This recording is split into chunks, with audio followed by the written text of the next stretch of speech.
Very good morning friends. और आज हम बात करने वाले हैं बायोमास एंड बायो एनर्जी के बारे में।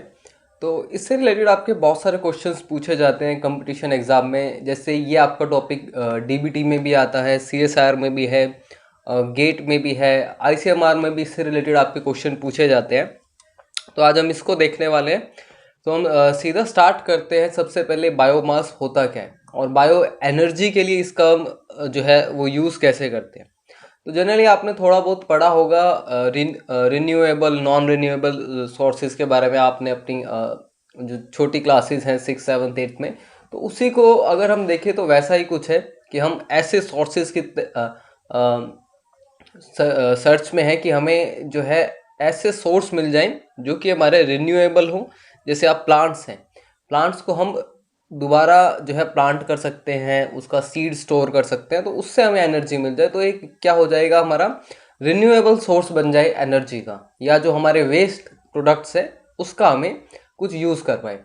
तो बायोमास को देखें तो biomass is total cellular organic mass produce by living organism. तो इसको मैं बिल्कुल लीनियर लैंग्वेज में बताने की कोशिश करूँ। ऑर्गेनिक मास, ऑर्गेनिक कंपाउंड हम केमिस्ट्री में देखते हैं तो कार्बन, हाइड्रोजन, ऑक्सीजन, नाइट्रोजन और सल्फर, इन 5 कंपाउंड से जो बने हैं वो आपका ऑर्गेनिक जो है मटेरियल या ऑर्गेनिक मॉलिक्यूल्स जो है वो कहलाते हैं।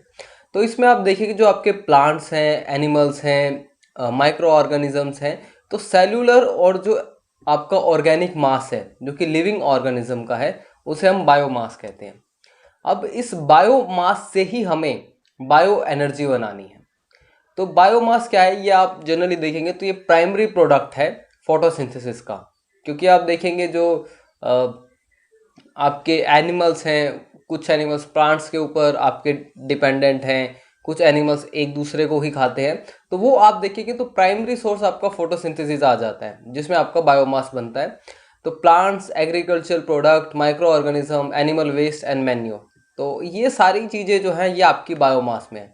इसमें सबसे इम्पॉर्टेंट जो आप देखेंगे कि हमें जो बायो एनर्जी है वो किस सोर्स से बनानी है। जैसे आप देखेंगे, जैसे विंटर चल रहा है तो बहुत सारे प्लांट्स के जो है वो लीव्स गिरते हैं, या फिर आपका जो घर का वेस्ट होता है तो उससे भी जो गाड़ियाँ आती हैं कूड़ा इकट्ठा करने के लिए, तो वो सारा आपका प्लांट में जाता है और वहाँ पर कुछ उनका सेपरेशन होता है टेक्निक से, लेकिन कुछ जो उसका पार्ट है उसका यूज़ जो है हम बायो एनर्जी बनाने के लिए करते हैं।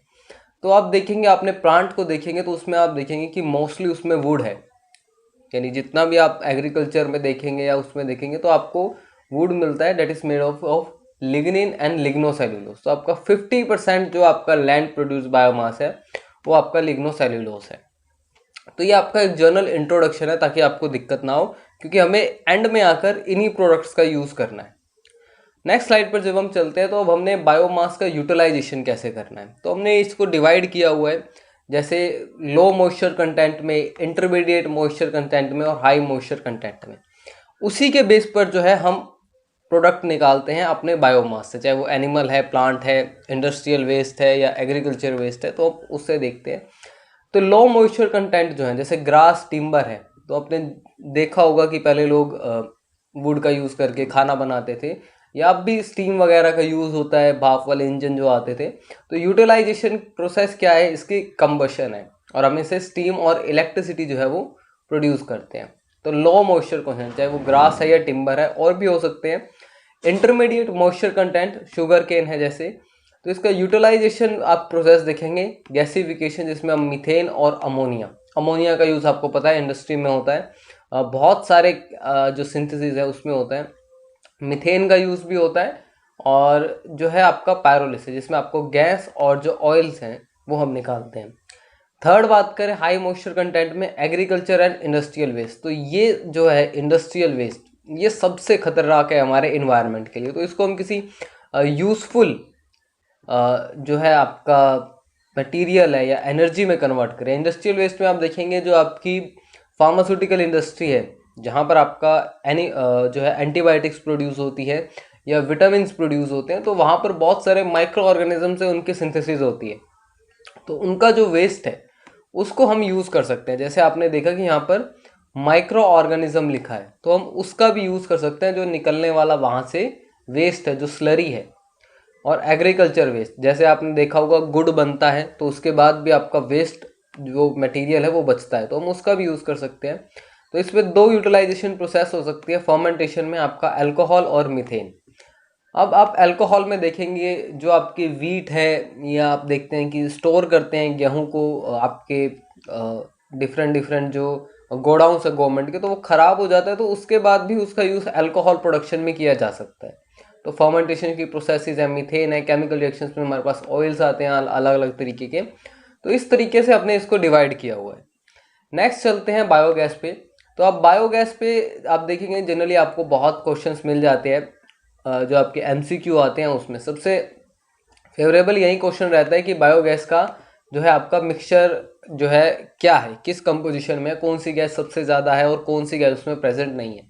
तो मीथेन आप देखेंगे 50 to 80%, carbon dioxide 15 to 40%, nitrogen 4% और हाइड्रोजन सल्फाइड।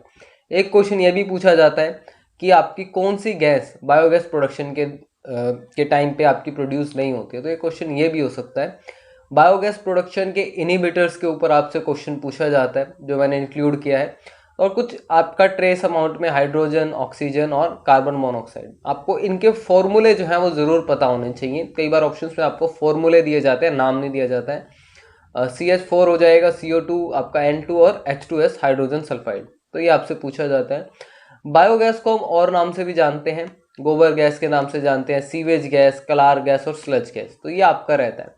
अब इस गैस का जो यूज़ है वो हम किस लिए करते हैं, इलेक्ट्रिसिटी के लिए प्रोडक्शन के लिए करते हैं, कुकिंग पर्पस के लिए करते हैं, या फिर हम बायोगैस बनाते हैं सिर्फ मीथेन के लिए, कि हम मीथेन को उससे निकाल पाएँ, प्योर मीथेन को आइसोलेट कर पाएँ, और उसका यूज़ हम इंडस्ट्री में कर सकते हैं या डोमेस्टिक पर्पस के लिए कर सकते हैं। तो बायोगैस का सिर्फ एक जो यूज़ हम कुकिंग में पढ़ते हैं वो नहीं है, आपका इलेक्ट्रिसिटी में भी है, और प्योरीफाइड मीथेन जो हमें चाहिए इंडस्ट्री के लिए उसको भी हम यहाँ से निकाल सकते हैं। सबस्ट्रेट देखें बायोगैस के, तो हम देख चुके हैं कि पहले एग्रीकल्चर वेस्ट जो है वो ज़्यादा यूज़ होता है, प्लांट का वेस्ट ज़्यादा यूज़ होता है। तो कैटल डंग जो है वो आपका इंडिया में, यानी जो गाय भैंस इंडिया में जो ज़्यादा है उनका जो डंग है वो कैटल डंग है, उनका जो एक्सक्रीटा है वो यूज़ करते हैं। चाइना में जनरली पिग डंग यूज़ होता है। अब यहाँ पर आपको थोड़ा सा और मैं बताना चाहूँगा, जैसे आपके घरों में इंडिया में कूड़े वाले जो गाड़ियाँ आती है तो उसमें दो सेक्शन बने होते हैं, गीला कूड़ा, सूखा कूड़ा। तो ये जो मोस्टली आपका गीला कूड़ा होता है जिसे हम कह देते हैं, जिसमें आपकी सब्जियां हैं या कुछ फूल पत्ते हैं या फ्रूट्स या वेजिटेबल्स के जो पार्ट्स हैं, वेस्ट है, उसको हम वहाँ डाल देते हैं।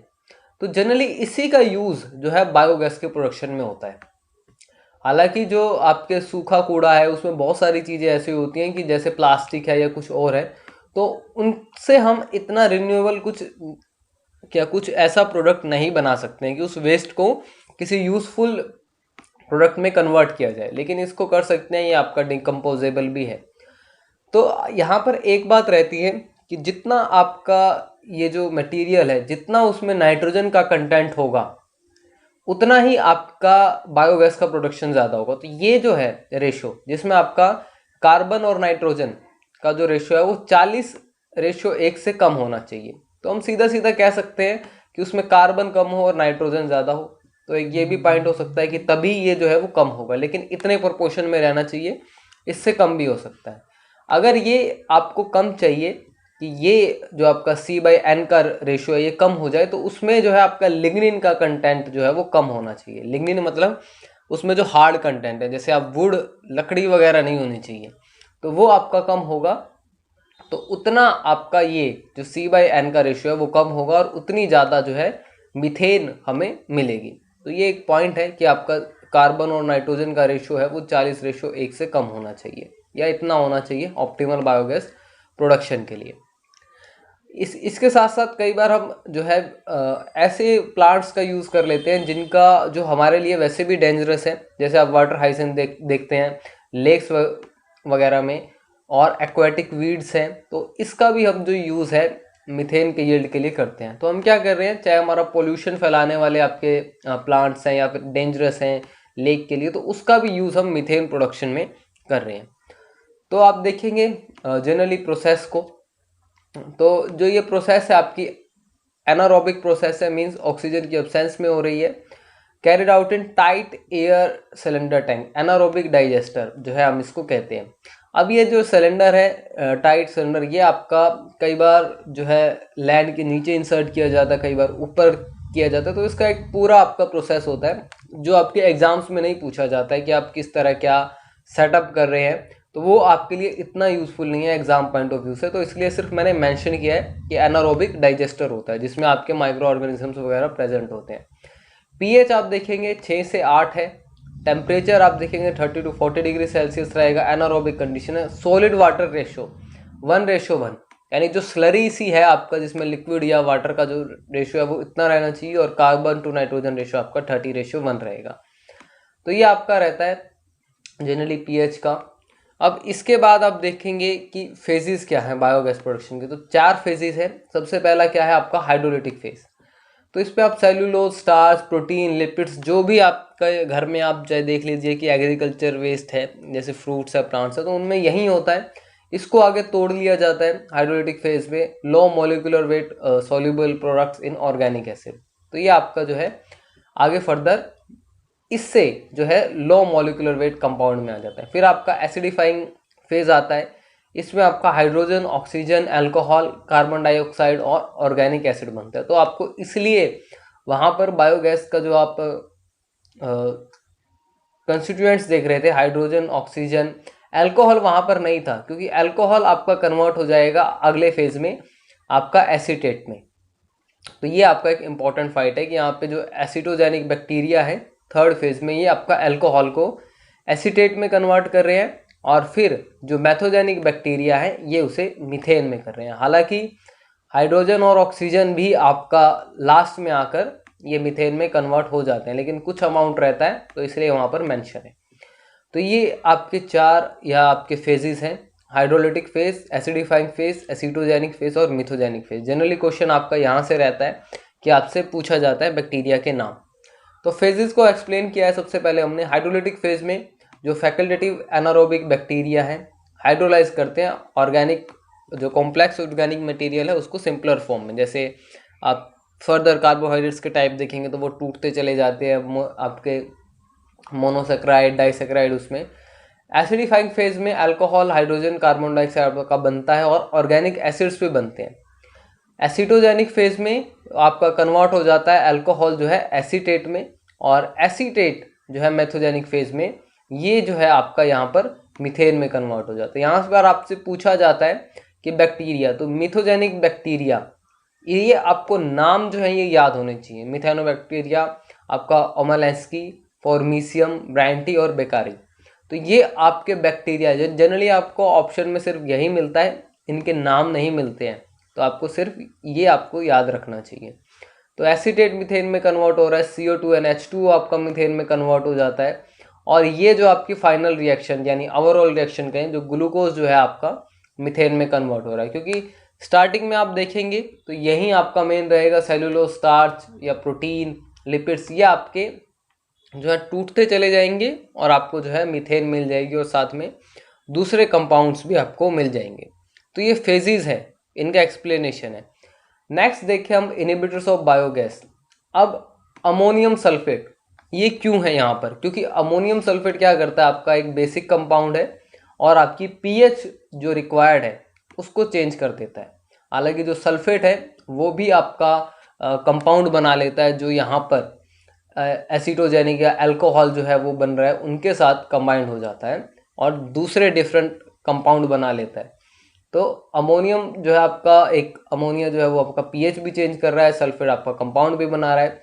एंटीबायोटिक क्या करती हैं, अगर कोई इंडस्ट्रियल वेस्ट है, यहाँ पर अगर कोई इंडस्ट्रियल वेस्ट है जिसमें एंटीबायोटिक का वो वेस्ट है, तो हो सकता है कि वो जो है इन बैक्टीरियाज के अगेंस्ट काम करता हो, इनको ब्लॉक कर दे, इनहिबिट कर दे या किल कर दे, तो वो वहाँ पर भी आपका नहीं प्रोड्यूस होगा।